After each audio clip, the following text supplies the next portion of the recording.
We're ready. Good evening and welcome to the September 7th, 2023 meeting of the West Sacramento Planning Commission. Tonight's agenda is available on the counter along with requests. A reminder to everyone that requests to speak cards should be completed and turned into the clerk prior to the completion of any staff presentation. For those speakers wishing to speak on items not on the agenda but within the jurisdiction of this commission, please write item 1 on your card. All speakers will be limited to 3 minutes. Please note that this meeting is being recorded and televised, so all speakers, in order to be recognized, must be called on by the chair and come forward to the microphone. Speaking in public may cause some individuals to be uncomfortable, so everyone is asked to be professional and respectful at all times. And with that, we'll start with the Pledge of Allegiance.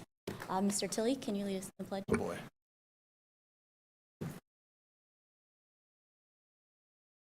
I pledge allegiance to the flag, United States of America, and to the republic that stands one nation, indivisible, liberty and justice for all.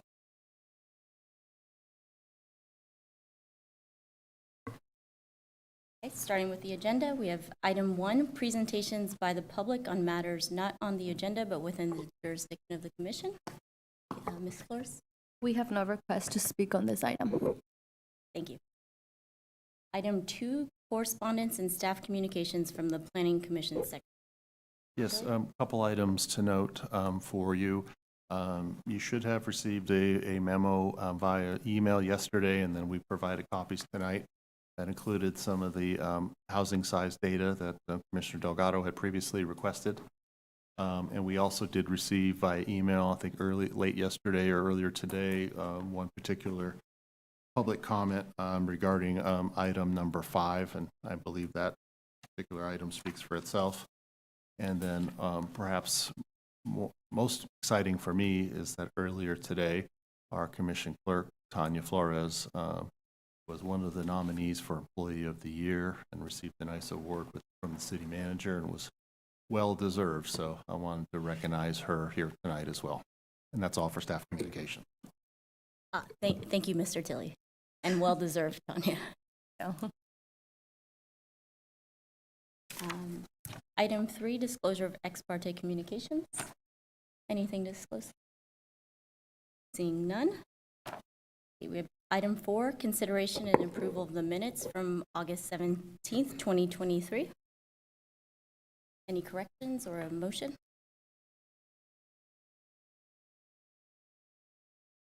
Here it is. I move to approve. Okay, motion by Vice Chair Jackson.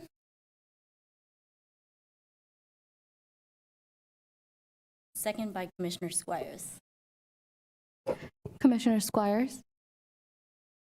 Commissioner Delgado. Aye. Commissioner Wong. Aye. Commissioner Olivares. Aye. Commissioner Linker. Aye. Vice Chair Jackson. Chair Sablon. Aye. With that, the minutes are approved. Thank you. Item 5, we have a public workshop on proposed municipal code changes regarding tiny homes on wheels workshop. Mr. Tilley is presenting. Yes, thank you, Chair Salon. I'm going to do this one tonight. Been a little while, so I'm forward to it. So this is our first formal conversation about tiny homes and a variant of them called tiny homes on wheels. So we're just at the beginning here tonight, but I think it's an important step in terms of how we may ultimately accommodate this particular housing type that we do see happening in various communities around the state. So, Tanya. So just a little bit of background about tiny homes and also about the word tiny. I don't want anyone sort of getting hung up on that. The mere size of the home is really not germane or relevant. Somebody could go out and build a 300 square foot house on a property right now if they wanted to, as an example. So the mere size of the home is not really in question. It's more about how it's built and how it's used. So they tend to be small. like, in the up to 400 square feet roughly, some variant, but some smaller, some a little bigger, but we are talking about things that are fairly small. Tiny homes, of which, there's obviously numerous TV shows about. They can be built in different ways. Certainly conventionally, like you would build any other house with, wood frame and build it up the way you might. Some of them also can be built in a factory, what we usually call pre-manufactured. And these are all types of dwellings that are permissible and intended to be on a individual lot in a neighborhood or somewhere. They would go on a foundation, much like, any other home, sewer, water connections, all of that. So these are all, things that were built, either factory built or conventionally built. And these are all things that we see every day. It's usually a little bit bigger. Nowadays, you can even purchase a kit at Home Depot online for one of these. $30,000 to $50,000 in what I saw when I looked at their website. Those are marketed as ADUs on that particular website, but in reality, someone could take one of those and really use it as a primary. So there's nowadays, of course, all new residential also requires fire sprinklers. So these are all the normal things that would come along with something built conventionally or factory built. So I apologize for how the slide's oriented. I took this picture at a recent tiny home event at a home show out in Roseville a few weekends ago. And it describes also different types of units, and even from a manufacturer and industry standpoint of the different kinds of units that are out there and how they can be applied in different ways. So there's clearly still a variety out there, and this is an evolving topic as we speak. So here's a few examples of tiny homes that I just grabbed off the internet. Obviously, they can come in a variety of styles, shapes, sizes, but in the end, these are fully conventional, fully independent residential units that people can live in here. And there's different environments. There's a million different examples, so I just tried to grab 3 that I thought were kind of cool. But it just shows you how they're just come in different sizes and formats. So here's where we get into it. And when we're talking about the variant of tiny homes, and these are the ones on wheels. I put this particular slide together because there's one piece of commonality amongst those 3 images, in that each one of them by law is a vehicle. You have probably a fairly elaborate tiny home on wheels on the left, a nice old Mustang on the right, and then an RV in the middle. These are all vehicles by law. So this is where this gets interesting, because vehicles are vehicles, they're not dwellings. However, the tiny home on wheels phenomenon, if you will, is starting to blur that line between what is legally a vehicle and what is legally a dwelling. So I want everyone to make sure the bulk of tonight's discussion will be about those that are on wheels. There's not much issue with tiny homes that are factory built or built conventionally. It's the ones that are on wheels where we've run into some troubles. So dwellings versus vehicles. Well, a vehicle is not a legal dwelling, with limited exceptions.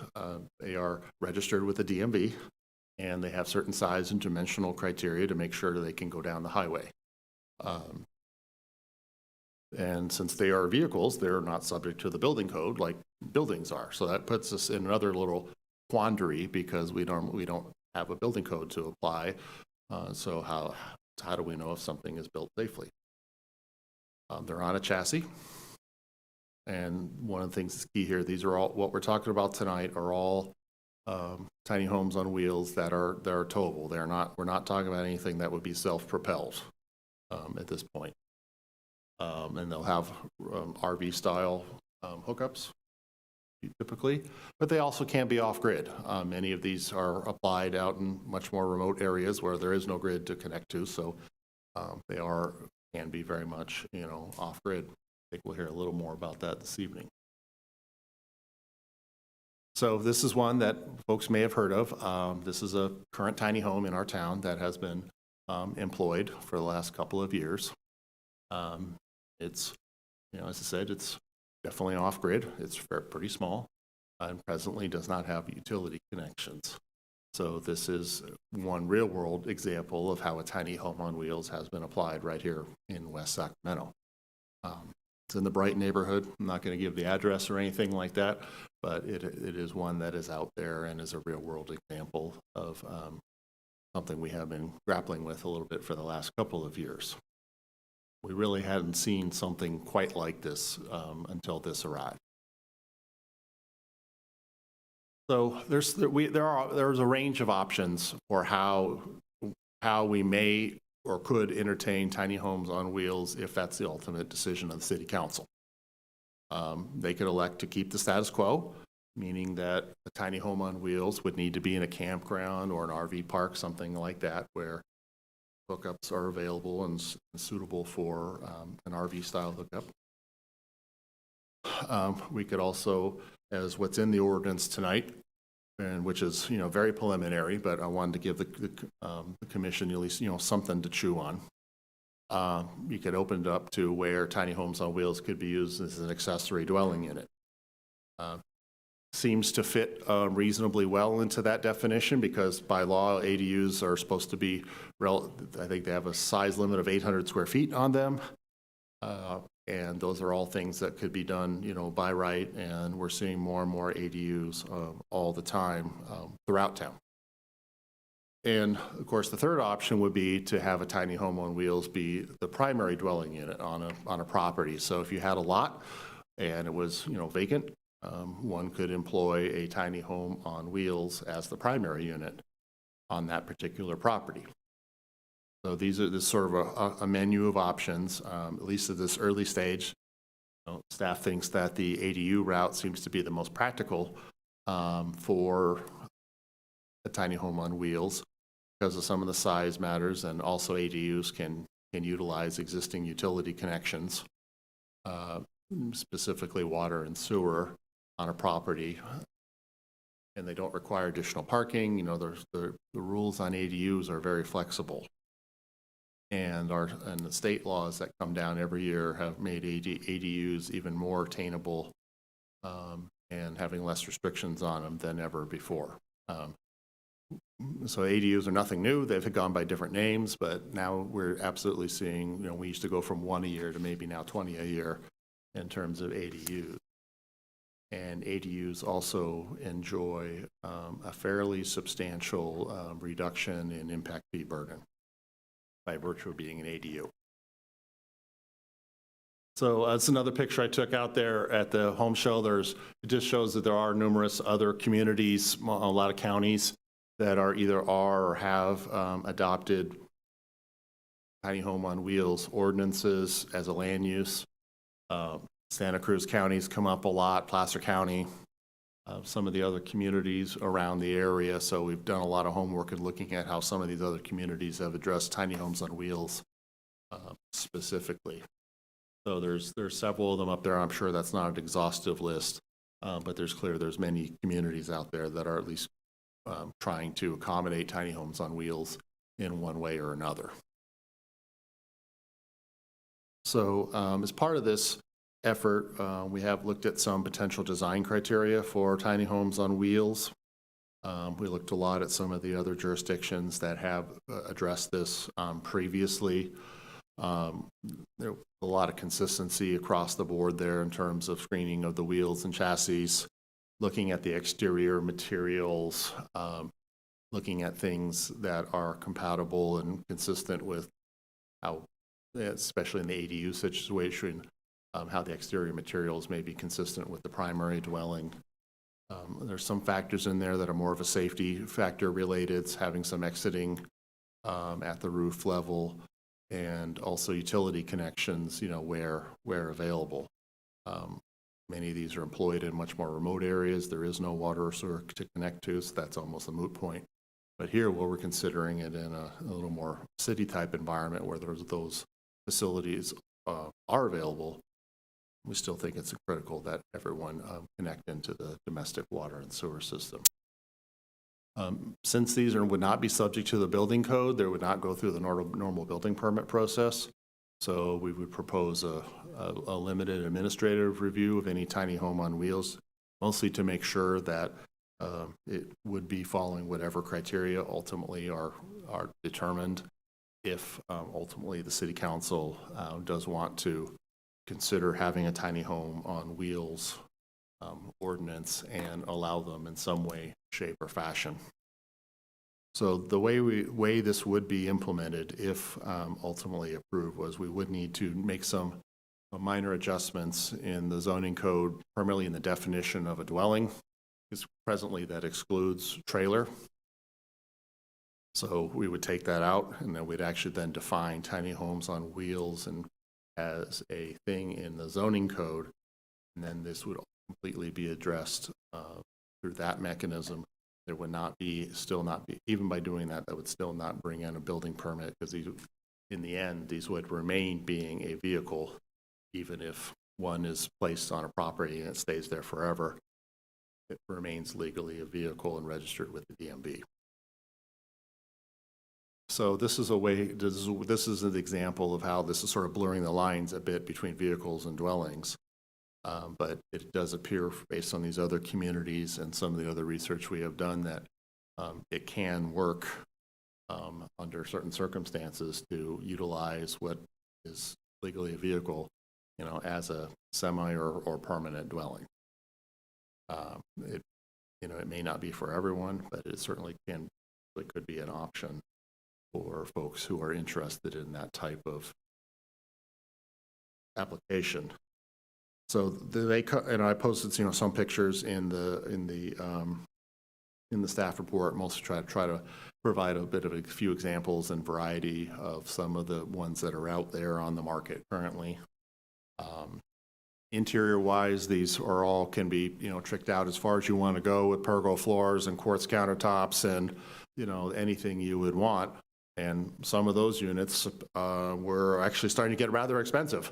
$200,000-$300,000 was the sticker price on some of the units I went to at that home show out there, which was a bit surprising to me.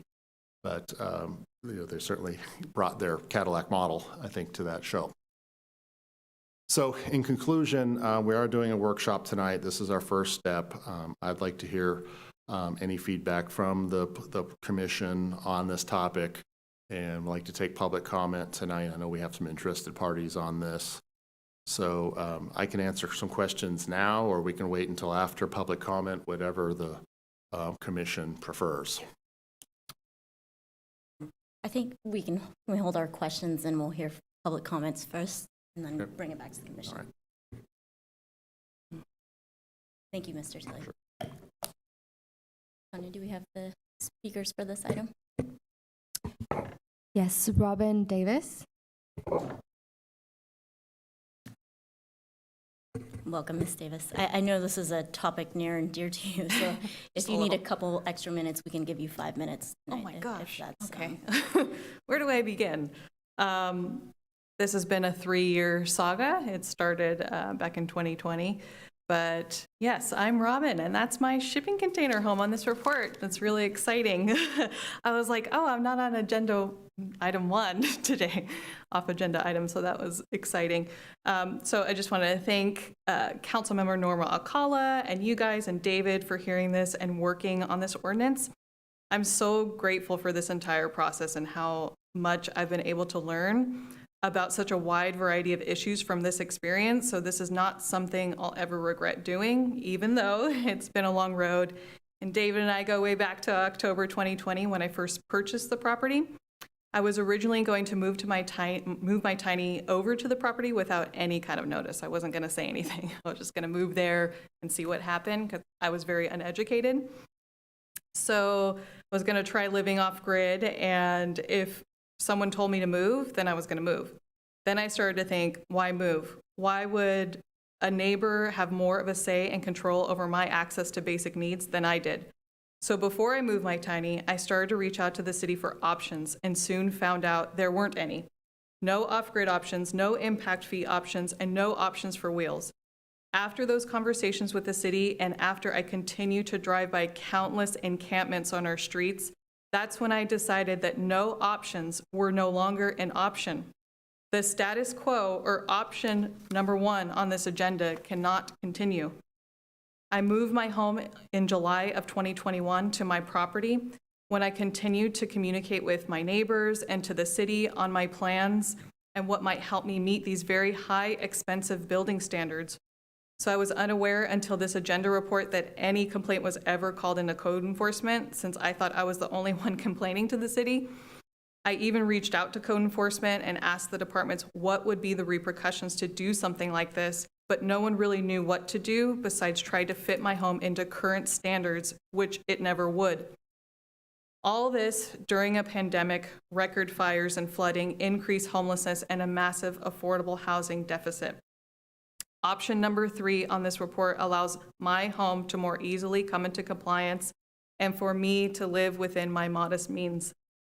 West Sacramento is one of 7 cities recognized by the state as being pro-housing, so this ordinance solidifies that title and will set the standard for the entire region on innovative solutions. We will be the only ones in the region to implement something like this so far. We were previously told at a planning commission meeting that it was up to the city manager to move this ordinance forward to be heard by commission members, but that is not correct. Staff works for you and us, the people. We set the direction to staff on policy and what you wish to hear. I am at your mercy to help me get affordable access to basic needs, not staff's. I fear that only getting this information from staff and not from other very knowledgeable sources would be a disservice to you and this ordinance.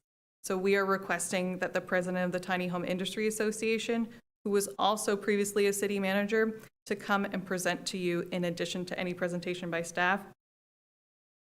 So I just want to thank you for the opportunity to be able to do this. I'm so grateful. I have no regrets from the very beginning, and I've tried to be nothing but transparent to my neighbors, to the city. I've written letters. I have countless emails to outside agencies to get access to utilities affordably, asking for proportional impact fees, just asking for any kind of options, because right now there just haven't been any. And there's too many people living on our streets. There's too many people living paycheck to paycheck. And I find this other report very fascinating, that the average square footage right now that's being built in this city is 2,656.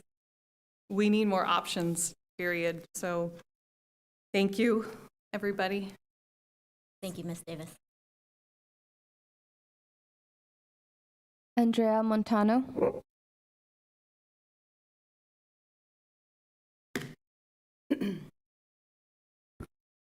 Good evening, Ms. Montano. Good evening, Commission.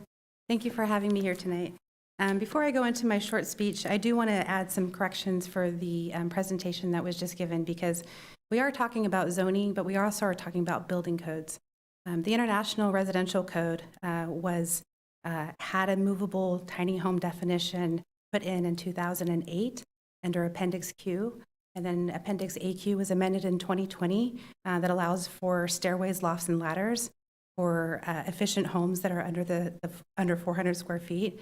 And so there is an entire provisions document that's over 2,000 pages written by the International Code Council that demonstrates what tiny homes on wheels is, how it's built from the chassis up, to make sure that it's in compliance with health, life, fire safety. One of the slides that was shown that shows the ANSI, the RVIA building code standards, also had NFPA. So ANSI 1195 for the park model RV, which is basically a tiny home that is between 8.5 feet wide and 12 feet wide to be able to go up and down the highway. It already has built in there that they've been signed off by the National Fire Prevention, that it meets that standard for fire safety, for not requiring sprinklers as a livable habitat. And so with this industry, as we start to grow up, And as you mentioned, the shows, Tiny House Nation, Zach Giffen is a buddy of mine. He's the vice president of the Tiny Home Industry Association. And he's got a lot of knowledge that he shared with us on how to build things in a way that they will supersede what we remember the mobile homes and the 30-year loans that we put on those. And, they weren't outlast, to build that. In 57, we flipped it to a manufactured home, which is the only difference between mobile manufactured. But the HUD standard states that that's 400 square feet and over. So we're talking about health and safety code 150 square feet to 400 square feet. And that really can be built on any kind of foundation system. We've seen post and pier, we've seen piles, we've seen screws, straps, just like mobile home foundations, as well as, tiny homes that are built on 3-inch steel frame chassis, which I could argue sometimes might outlast a slab foundation. My home has traveled from Quebec, Canada, to Malibu, to Sacramento, and now in a rural area, and it's hit several potholes. And I'll tell you, that thing will probably outlast me. So when we think about movable tiny homes, and there is a definition that says that they're insigniated under the DMV product, which is the regulatory agency, but the only thing we really have in common is the wheels with RVs. So that's one thing I just want to kind of call out as we look into putting in together a movable tiny home ordinance of what a movable tiny home is and also what it is not, because we really want to separate ourselves from the RV industry as well as the mobile manufactured home industry. It really is truly a separate product.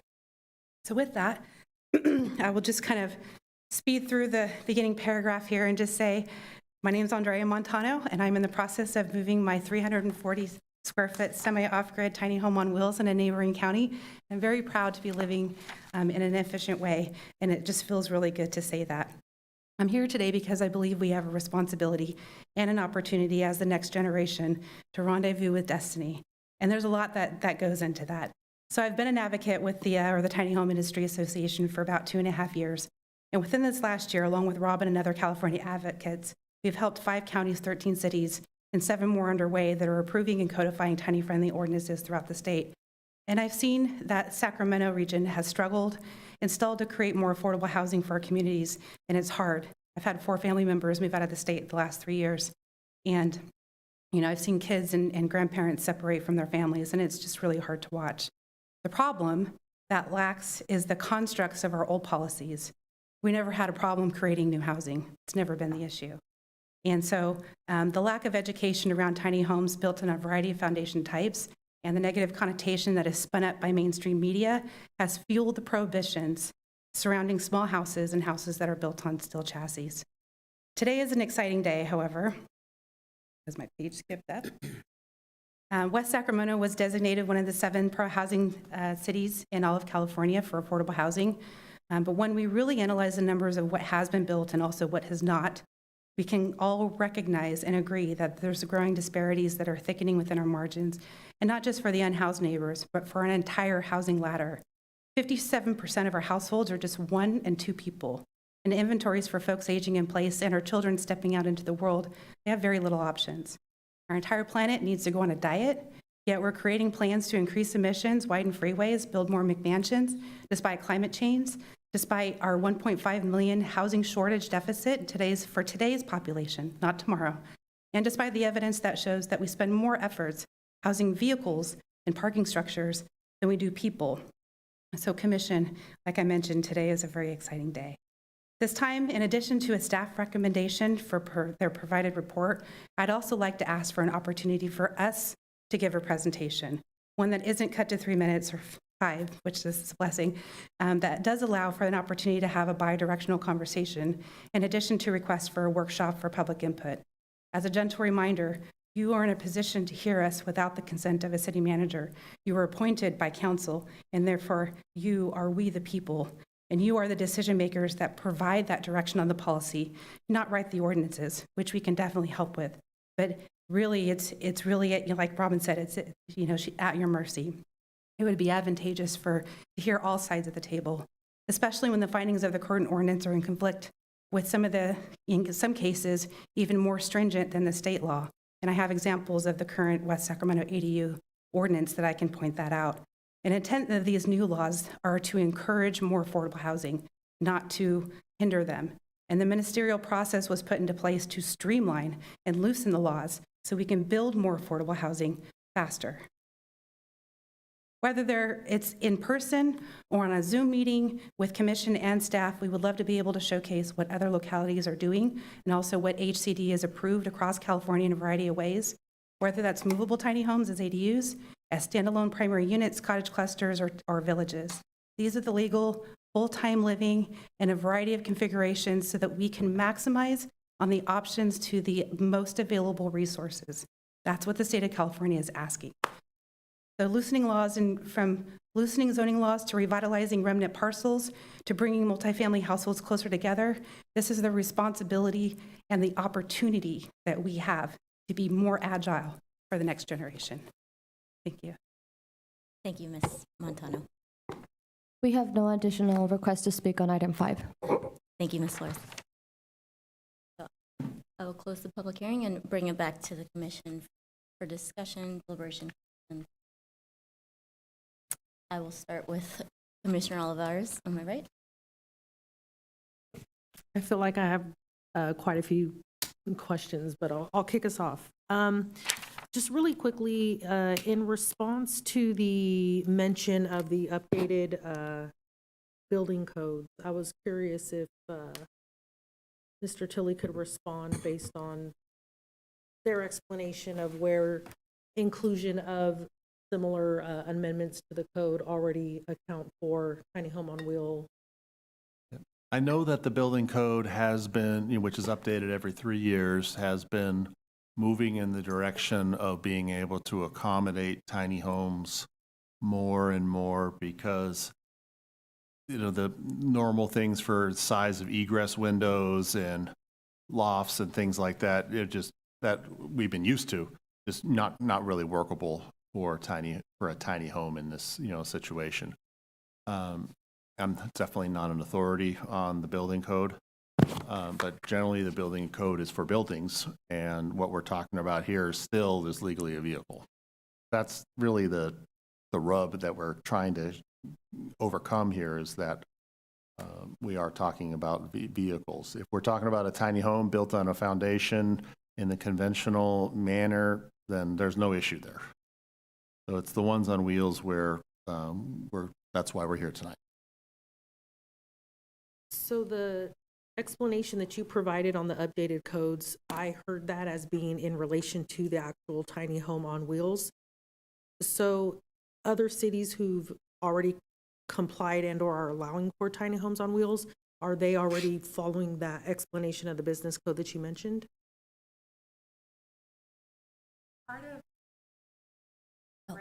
Ms. Montano, can you please come up to the mic? There are basically 3 sections to amending the ordinance. One of them is inserting a definition of a movable tiny home, and so it meets a legal definition of a dwelling that is permissible. It has cleaning, cooking, sleeping, sanitation quarters for full-time living. So when we think of, I'll call them the plexi sheds down in Cal Expo or Lauren Road, those are not considered habitable dwellings for full-time. Those are shelters. So I try to separate ourselves when we say, oh, the tiny home community, those aren't homes. So the definition of a home must include all of those elements in order to be legal. In addition to inserting a definition of a movable tiny home as part of into the ordinance, there's the provisions and then also the rules and regulations. So that can include design elements and also placement for zoning. As far as the design elements, one of the requirements that we recommend for THEA is that it's licensed by the Department of DMV. It cannot move under its own power, and it's certified by a third party. So just like HCD has a modular build or factory build that's an HCD insigniated product, HUD has a sticker for their HUD approved homes. Tiny homes on wheels can be approved under the RVIA insigniation, the ANSI insigniation for park model RVs, which includes the standards for national fire protection under NFPA. And that is usually conducted by just like a factory built certification. When tiny homes are being built in the factory, there are several steps throughout the build process that a third party inspector has to come in and approve that for all the electrical, plumbing, the mechanicalisms and so forth, in order for that to be third-party certified before it's released for a certificate of occupancy. So it's similar to a HUD fashion. There is a build code of conduct that they must comply by. And then there's the placement of it, which is usually regulated by the local jurisdiction. So that's the zoning, to making sure that, it's a 4-inch pad, whether it be concrete or base rock, if there's driveway improvements, whatever the local jurisdiction requirements are for, front facing for housing, setbacks, all of the ADU, laws would be applicable just as they would for tiny homes. So that kind of is both, there's a building side of it and a zoning side. I get that. Thank you for the explanation. And just really quickly on that, did you have a chance to read staff's report? I did. And the proposed ordinance? I did.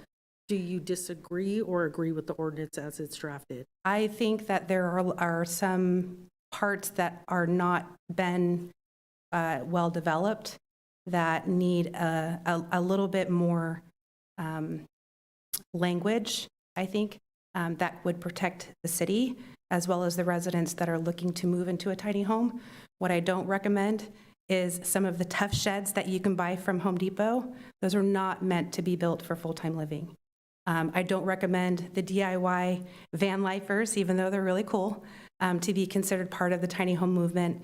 There is a code of conduct and a standard for building application, just like any other structures, that we would want to put in place to make them safe and for the sustainability of the home and the neighborhoods. Based on what you reviewed in the ordinance, would it be too much to ask to provide you and your team with an opportunity to speak to what some of that clarity and or revisions would look like in the proposed ordinance? Because it doesn't sound like your positioning on the matter is absolutely against the collaborative approach to pushing us in the space of considering the tiny homes on wheels, but I'm trying to see how we can bridge the gap of where we all need to be in alignment with understanding Thank you. what those gaps and needs are. I'm no expert, so I'm going to need a lot of explaining and understanding, and I'm going to have a million questions. So I'll stop there, and thank you. Thank you. And just to respond to that, I think that was why my recommendation is just for maybe a 10, 15-minute overview of the information that I like to provide, because that may stir some more questions. And it may plus what David has already put together. I believe that providing as much information as possible just gives you guys the resources to make the right decisions. I did note that. I have no objection, but I'm going to allow my colleagues to weigh in as well. Okay. So thank you. Thank you. Thank you, Commissioner Alvarez. And just a clarification from Mr. Tilley. So what you provided today, that this is just an initial framework. This isn't, you're not proposing this for City Council to adopt at the next meeting. I think we still have some policy considerations at that level, so I don't know that I would be asking them to act on a formal ordinance right away. I mean, obviously that we're not advertised for you to act on it, tonight either. But this is the start. Okay. Thank you. Commissioner Squires? Yeah, I have a question. I'm concerned about the affordable housing deficit that we have that's been brought up and mentioned. And I know that from the training series I got from the state of California for Planning Commission that we were offered, a month or two ago, and I took it. They talked about how the communities around in the Sacramento area, the greater Sacramento area, are all failing to meet their affordable housing levels that they've been assigned. So I'm concerned about that. And so I wanted to know what, I'm looking at page 1 on the agenda report. I want to know what units, I guess I'll call them units, what units are considered housing units when we do the counting? Does a tiny home, does an ADU count as one unit? A standard ADU that's not on wheels in the backyard? Does that count? Does a mobile home at a mobile home park count? What counts as a housing unit when we add up what we have? Yeah, so that's going to be conventional houses, mobile homes, apartments, group quarters, even prisons count as housing in that particular thing, especially for census purposes. But we do have it from in writing from HCD that at least as of now, a tiny home on wheels would not be considered a dwelling unit and thus count toward meeting our housing needs obligation through the 8-year cycle. So let me be clear. A tiny home on wheels in a mobile home park would not be considered a housing unit because it's too small? The size is not really the issue. If it's within a park, every unit within a park that's approved to be there because parks are still overseen by HCD, are still counted as dwelling units. Okay, Because they're in a park with facilities meant for a park model. okay. Thank you. I have more questions, but that'll be later. Commissioner Delgado? I think Mr. Tilley just answered my main question, where, to be honest, I have no issues with allowing tiny homes on wheels on individual parcels. And I think my comments up here over the past few months have indicated that I'm quite interested in seeing smaller homes being built, smaller homes, less cost for materials, less cost overall, more sustainable, things like that. But my concern with this would have been if we allow this to move forward, then developers are able to turn tiny homes on wheels into, their affordable housing allotment. And I didn't want to see that happen, so it sounds like that's not going to be an issue for this moving forward. Yeah, in theory, somebody could do that, but it wouldn't count. Yeah.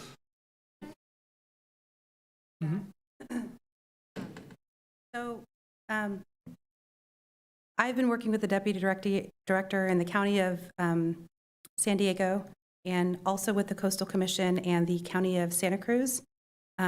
They both have acknowledged that HCD says that they can count towards RHNA if they meet 4 different criteria. It has to be permitted by the local jurisdiction, meaning the ordinance would have to move forward. It has to meet the census definition of a housing unit, and an ADU already meets that census definition. So you see a lot of tiny homes on wheels being employed as ADUs as a low-hanging fruit option. They have to have hookups to services and utilities and other features to demonstrate a sense of permanence. So they don't necessarily have to be placed on a permanent foundation to be counted towards RHNA, but having skirted wheels, decks, and things that make them not like they're just going to run down the street, right? We kind of want to be in place. And the local jurisdiction must monitor the movable tiny home to ensure the unit has not been moved to another location. And so in areas like Santa Cruz, the city of LA, basically every 2 years, there's a renewal process for a permit. It's like a $250 application fee just to ensure that they're still there. And they don't decipher between movable tiny homes as units separate from ADUs. They're all counted as units. And that's how it's reported to HCD. So since I've got you there, you've tried to differentiate a bit earlier, but in fact, a tiny home on wheels is a vehicle, correct? It doesn't matter about the construction and all that stuff. It's considered a vehicle. When we talk about who is the regulatory agency that oversees movable tiny homes, yes, it's DMV, and they are considered recreational vehicles under that stipulation because HCD would require the local municipalities to regulate them in the local jurisdictions. So they don't want responsibility at the state level, but because they are able to move up and down the highway, Department of Transportation, along with, Highway Patrol, wants to ensure that there is a regulatory agency overseeing the ability for those to move up and down the highway. Okay. So when it comes to that, do they appreciate or depreciate? It depends. So there are examples where movable tiny homes had the wheels taken off and they were put on pile screws that are 5 feet long that are inserted 2 to 3 feet into the ground. At that point, the local inspector would come out, verify that unit meets code just like any other structure, and they would issue a certificate of occupancy. At that point, it can then go on county record as a dwelling and no longer be a recreational vehicle. In that case, they do appreciate in value. Okay. In the case that they do not, is when they're considered just a vehicle. Second question. If they're still on wheels, are they eligible for homeowners insurance or are they insured some other way? They are insured from the ground up. So for instance, my movable tiny home is insured just like a recreational vehicle. So it's not homeowners insurance? No. Okay. Are they eligible for flood insurance? Yes. Okay. And in fact, one of the developments that I'm working closely on in a coastal commission, that's one of the requirements, is to ensure that the property itself for the park has the flood insurance. And because of that, they could not put manufactured or park model RVs on pure foundation systems there. The county required that they put movable tiny homes in the event that they do have to move them to higher ground, and then they can be brought back. Because, correct me if I'm wrong, but Santa Cruz's ordinance prohibits tiny homes on wheels from flood areas, correct? I believe in the From flood coastal zones. commissions, there's certain spots where if it's high risk for tsunami areas, but there are private parks that allow them, so it's kind of a gray area. Okay. And then final question, I think along this line. You may or may not know. When it comes to disaster declarations, would tiny homes on wheels be eligible for individual assistance from FEMA if there was a disaster declared? That's a great question. So I don't know directly if it was a tiny home on wheels, but I can tell you in areas like in Orville Paradise, where we've had perpetual fires, the insurance gaps did not allow them to rebuild.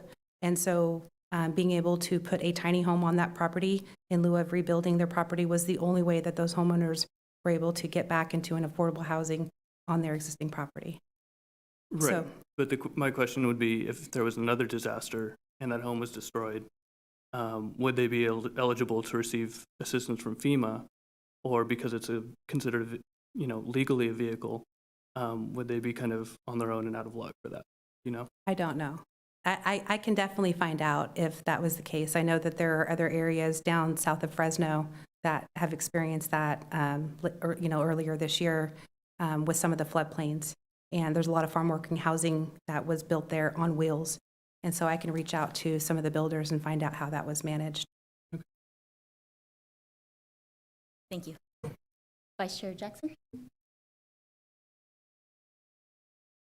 Not sure if it was the question or not, but it's definitely a statement that for me, and I think this really presents us with a very unique opportunity to address a very significant issue in terms of housing, and not only in West Sacramento, but in the state of California in general.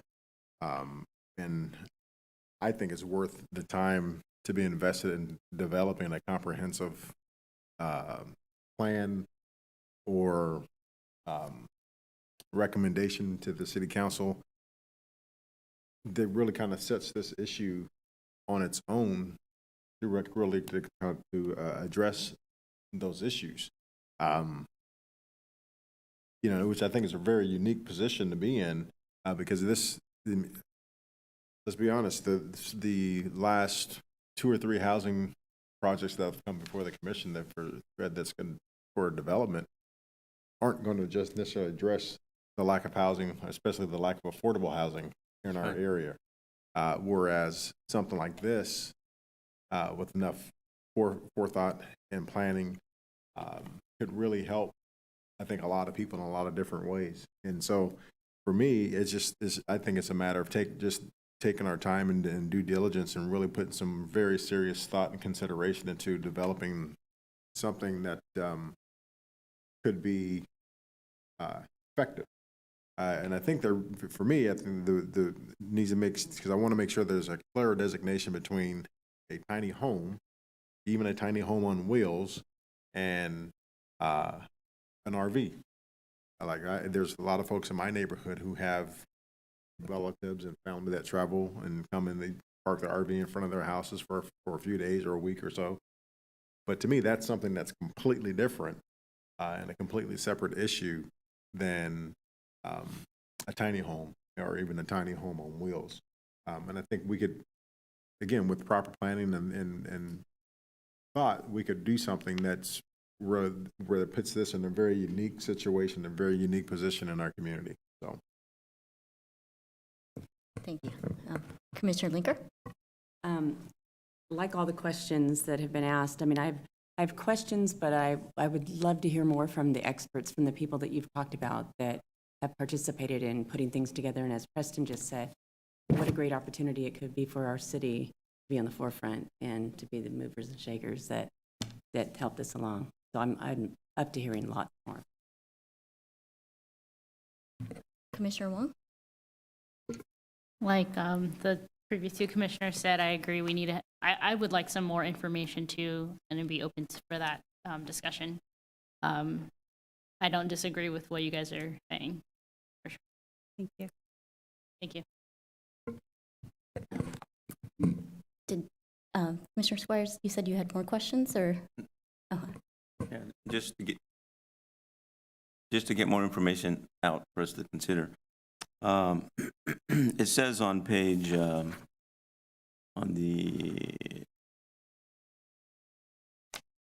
agenda report on page, I don't know, page 4. It says at the bottom that the these units, tiny home on wheels, are not constructed in a way that is intended to serve a permanent habitation. I'd like to know how we have arrived at that conclusion, that they're not intended to serve a permanent habitation. I mean, it seems like, do you know where I am? Okay, let's see. It's page 3 under analysis, page 4 of analysis, yeah. Page 4. At the bottom, second to the last paragraph. The units are not constructed in a way that is intended to serve a permanent habitation. And I'd like to know how did we arrive at that conclusion? Because to me, someone living in a tiny home, even without any utilities, if they're happy, if they're making it work, that's a habitation for them. And I don't think we need to. I mean, I personally have a friend who lives in a van. He's working, he's saving money. He's got so much money saved, he told me. And he's very happy. And his family says, "You're homeless." And he says, "No, I'm not homeless. I'm very happy and I'm making life work the way I want." So the question is, what is a permanent habitation? And I just wonder how we arrived at that definition. I think we may need to rethink that definition. Given the homelessness that we have and the needs that people have, is it better to have keep building high-end homes while people are sleeping on cardboard out on the streets and in alleys? No, I don't think so. We have to do something. So I'm in agreement that we consider this option more deeply and take this opportunity as a planning commission to really understand this issue and make some good decisions. Commissioner Olivares? Quick question for you. Do you happen to have a high-level demographic breakout of who, what individuals are purchasing these tiny homes on wheels, who's occupying them? I sure do. Awesome, thank you. So who is buying tiny homes? Typically, tiny home dwellers are not just millennials, contrary to most people's belief. 55% of baby boomers are downsizing. More women than men are buying tiny homes because of silver divorcees. In that age demographic, 55 and older, there isn't a lot of inventories for folks to downsize. What was the percent of women? Of the 55%. I can go back and look at those numbers, but it's quite high. Single women over the age of 55 is the highest demographic of folks buying tiny homes today. Remote and mobile workers, definitely post-COVID. And few that are built smaller in a way where they can be more frequently traveled for traveling nurses and folks that stay in places for a couple months at a time. But the distinction between RVs and movable tiny homes is we're not aerodynamic. We're not lightweight. We're not built of, very light materials that make RVs RVs. That's what makes RVs great. When people say, "I want to travel all over in my tiny home," I say you might be better off being in an RV, because, you know, contrary, tiny homes are not really meant for moving around a whole lot. Usually, it's the portability is the opportunity. Grandma Lee, her husband passes away prematurely. We don't want to wait 9 months for, you know, permits to build an ADU in the backyard to put her there. We can roll one in and hook it up, tie it into the existing utilities tomorrow. And that's the power of what movable tiny homes can do. Thank you. And one more follow-up to that. Do you have any statistics that highlight the shift from homelessness to housed living in progression as a result of tiny homes on wheels? Well, I'd say that there are specific areas. Livermore has a community, Oakland has a community, a lot of the underserved cities that have higher populations, San Jose is another. They've kind of grassroots formulated, have, you know, city land that they're leasing. And even here, Camp Resolution, they went from tents to RVs, and they're now looking at, you know, getting safe sanctioned property where they could potentially put in tiny homes. I would say in Austin, Texas, there's a community called Community First, which started on mobile loaves and fishes, feeding the community. And they started with kind of those boxable plexi sheds. And they have casework management that comes in. It's not a requirement, but they do have, you know, clean and sober to kind of help the chronic homeless get off the streets. But it started off as the working homeless and being able to have a place for them to go so they're not perpetually in the motel, room key, home key cycle. And there's no stepping stone to get out of that. From there, we see park model RVs and then permanent homes that have also been placed in that community. And so there's a wide variety of stepping stones that allow people to move up the housing ladder from being unhoused. Thank you. And the reason why I bring that up, just to share with my colleagues, I know homelessness is really sensitive, so I want to be mindful of how, you know, I speak to it. But I read the spirit of tiny homes on wheels as a alternative avenue for unconventional living as we understand it, not necessarily bridging the immediate gap of homelessness, but rather folding that into the conversation of this could be a stepping stone to assisting those that are unhoused to now be housed. So I just wanted to highlight Beautifully that that's said. maybe like a two-prong. Yes. It's fair to say? Okay, thank you. And there is an example in Woodland that just went up, I think, this year. That is a movable tiny home community that was focused for the homeless. And so that's a nearby neighbor that, you know, you can definitely go and check out and see how they're doing over there. And I touched on that because I know you're aware of the meeting materials that are posted online, but we did receive a public comment, and the individual does note that the city is not actively making an effort to solve the housing crisis we are facing today and not allowing more affordable opportunities to be available to its residents. But I think what the spirit that I'm hearing is we're trying to be unconventional in our approach and seek new ideas and opportunities to create more housing spaces. And then, of course, the homelessness to me seemed separate and apart from that as well. So I'm thoroughly appreciating your time and knowledge. Beautifully said. Thank you for that acknowledgement because that has probably been the hardest sticking point is tiny homes equals homeless homes is the immediate thought. And that's really not the case. Yeah, so thank you for saying that it's its own thing and that can definitely fold in as an opportunity. Well, I know there's I don't remember the campus, but I know there is a college in the state of California that has actually adopted tiny homes as a way to help student homeless issues, where they've created a community of tiny homes on their campus that students are allowed to live in. For life, I cannot think. I think it may have been I think it's down in Riverside, or yeah, it's, I think I think you're right. It was down in Southern California. I think it may have been at a community college because they had a lot of students who were living in their cars and stuff like that. So to address that issue for their community, that's what they did. They developed an entire community utilizing tiny homes in that fashion. So and their graduation rates have skyrocketed since doing that. Any further comments or questions from the commission? I have a question for Ms. Davis.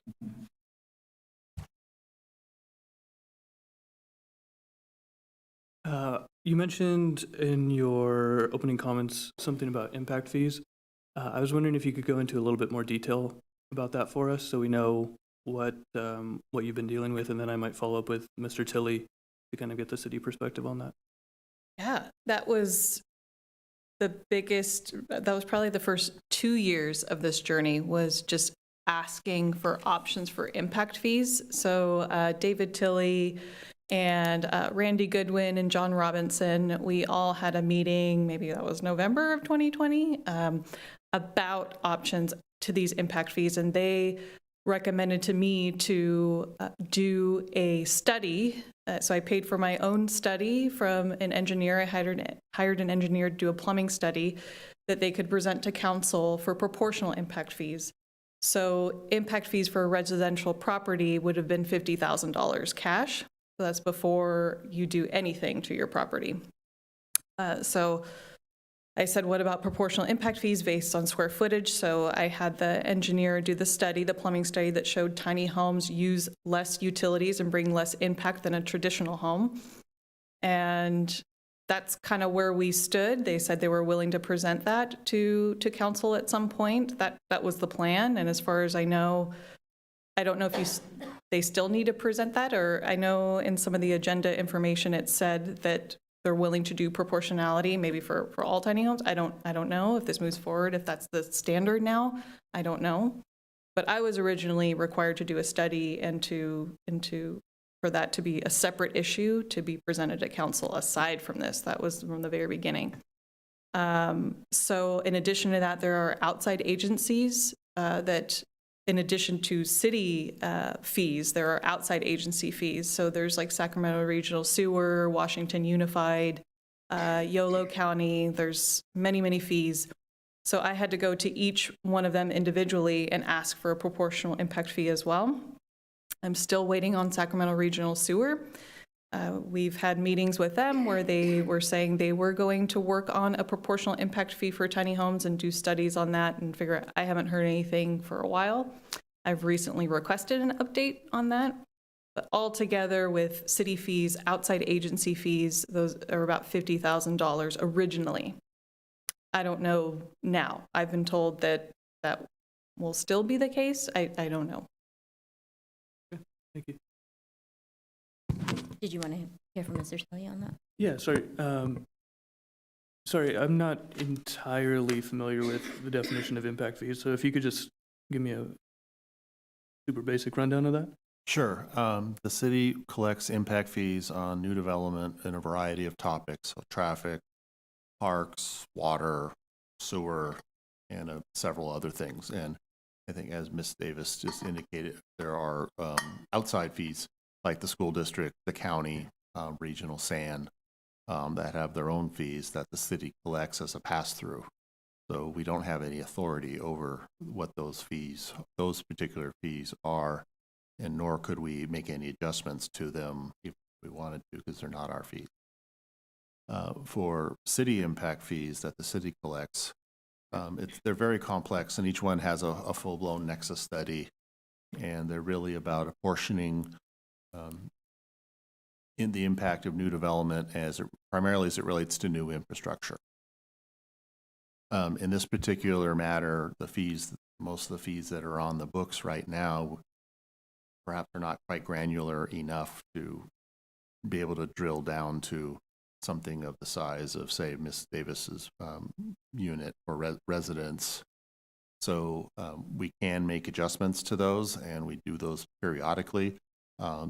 The basis for that adjustment just needs to be very well documented. That's the first thing the auditors look for every year. So we have to be very careful on that, but we can make a case for it because the fees do need to be proportional. And I've been advocating for some of this because we're even seeing even like micro apartments. We're seeing more and more now that are maybe around 300 square feet. It's just not something we used to see. Any units that small, and how many people might be living in a unit that size versus a larger one. So updating the overall fee program is a major endeavor, very costly, and takes a long time. But ultimately, we do need to, and again, in my view, make sure those are granular enough to address the types of housing units that we are seeing in this day and age and going forward. But it is possible to, on a case-by-case basis, make an adjustment if we can document why, that there would indeed be less impact than what was previously considered. And so I think right now some of the fees, like the fee program and some of the unit sizes, I think it's like from 0 to 700 square feet, I think is like the first tier, and then the next one is like 700 to 1,100, something like that. So obviously a big range from 0 to 700, especially nowadays, where in our case 700 could be 2 units. So we have done some math for as it relates to Ms. Davis's case, and so I think there could be some justification for looking at those fees, and I guess at a more granular level. That's kind of where I keep coming back to, because these are citywide, also. So we need the ability to be able to go in there, get under the hood a little more based on real world information. Thank you. Thank you, Mr. Any further questions or comments? Commissioner Olivares? Commissioner Lincoln? Commissioner Olivares? I promise I'm not going to keep us here till 10 o'clock. Because I'm a visual learner and I'm trying to really understand and envision what this tiny homes on wheels initiative would eventually amount to, based on this is for you too, based on your vision, all your knowledge and your lived experiences, what does the inclusion of tiny homes on wheels look like for you? What do you see that in the environment and landscape of West Sacramento and extending areas?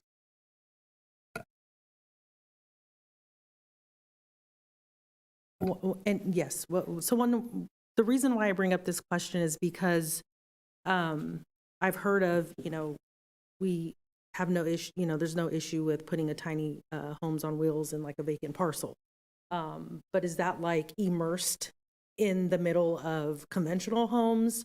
Are we thinking that this is its own separate community?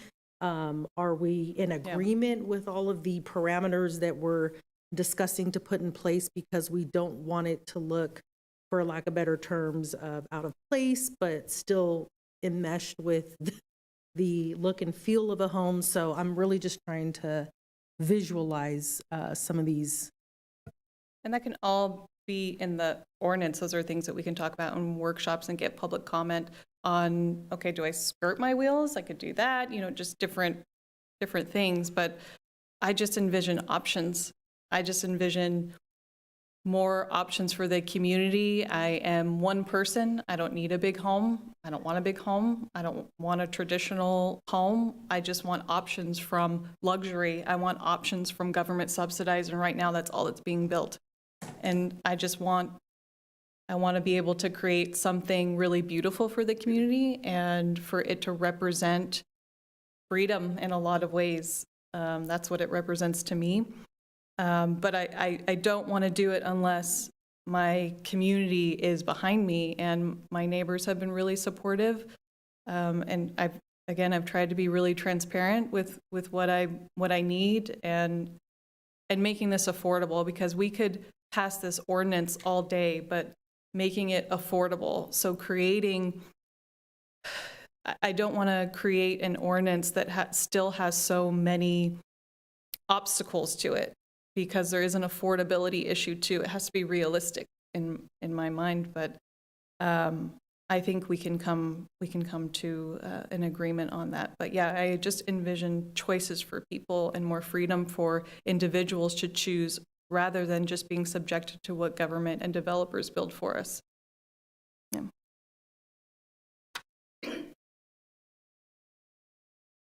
As for me, I'd say a lot of it is about community. Community with family, community for our seniors who are living alone, community for our underserved communities, our veterans, our staff, our youth aging out of foster care, They're single mom strong. I have seen so many, I'll call it, pocket neighborhoods, even if it's a cottage court of 3 houses, and there's this intentional living of, you see your neighbor come in with groceries, and there's just this this new way of coming together that it allows for us to love thy neighbor. I don't know how else to say it. I see less of that, and I think it's important for us to be able to care for one another. I don't see this as, I see it as an opportunity to create density without sprawl, which is something that the cities are really trying to figure out without pushing police and resources and services to the outskirts of town. I see it as an opportunity for us to go backwards in, providing more walkable, bikeable communities and less widening of freeways. I, for one, am having to move out of the valley because I have health issues, post-COVID. And if the wind blows the wrong way, I'm back in the ER, on oxygen. And so it's also the simplicity to be able to live at my new frequency, which is very important to me. And a way for me to stretch my income further, because I am part of a sandwich generation who helps my parents on fixed incomes, and also my 22-year-old, my grandson, and my 20-year-old kind of get a fresh start into their lives without going house poor. Before working in state service and government, I did a lot of, construction management. I've worked for an architect. I've worked in finance for mortgage. And I used to sell 125s. I used to tell people, you're going to have to give up that hard-earned equity to be able to get a footing into owning something for your own security. And, we're kind of back in that seat now where interest rates are high, inventories are low, and we see, the cost of living here is just so high. It's a beautiful state, but there is a cost associated with that. And it's, we look back 20 years from now, there are so many families that are being ripped apart because they don't have options. And so for me, it's that. Thank you for that. Thank you both. One other thing, based on all of the affiliates that you're working with and that you partner with on the Tiny Homes on Wheels initiative, do you guys have any testimonies from surrounding neighbors that had one specific view on the city allowing tiny homes on wheels, and then their thoughts post having tiny homes included in their environments? Do you have any of that information? I'd say the one that sticks out to me right now is Humboldt County, because they did pass an ordinance, I believe, in 2020, and they're now back talking to residents on where would be the best way to place them. So kind of going back to your first question, do we want them as ADUs? Is that going to pencil for us? Do we want them as primary residences? Do we want to do overlays for tiny home zones, potentially on remnant properties that otherwise aren't buildable? Do we want to lend county property to do kind of that temporary demonstration project where we can do it right now in the city, and maybe as we're developing and we catch up in other housing structure applications, we might be able to take that and relocate it very easily and still provide those options. And so it's a very tangible thing that can be semi-permanent, and it could be done in a variety of ways. Placer County is another that just kind of jumped in both feet, and they said, we want it all because of fires, the fire risk.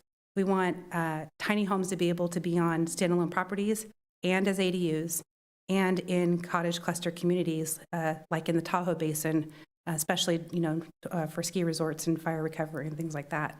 So I think every municipality has a unique way to address it that works specifically for them. And then, in other considerations for high fire zones and also for flood areas, being mindful that, these are options that allow for more opportunity where before that land was not usable.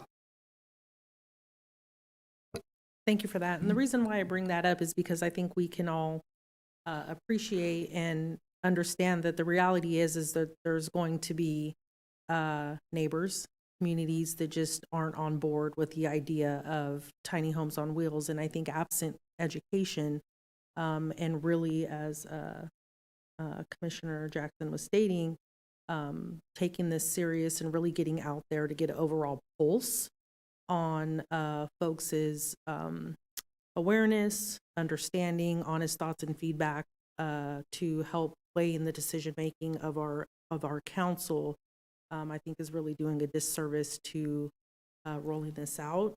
I could be risk-averse in that way, just because I think that it's important to try to reach as many people as we can to buy into what I think we're all seeing here as a viable opportunity for the city. It's one thing to be on the innovative cusp.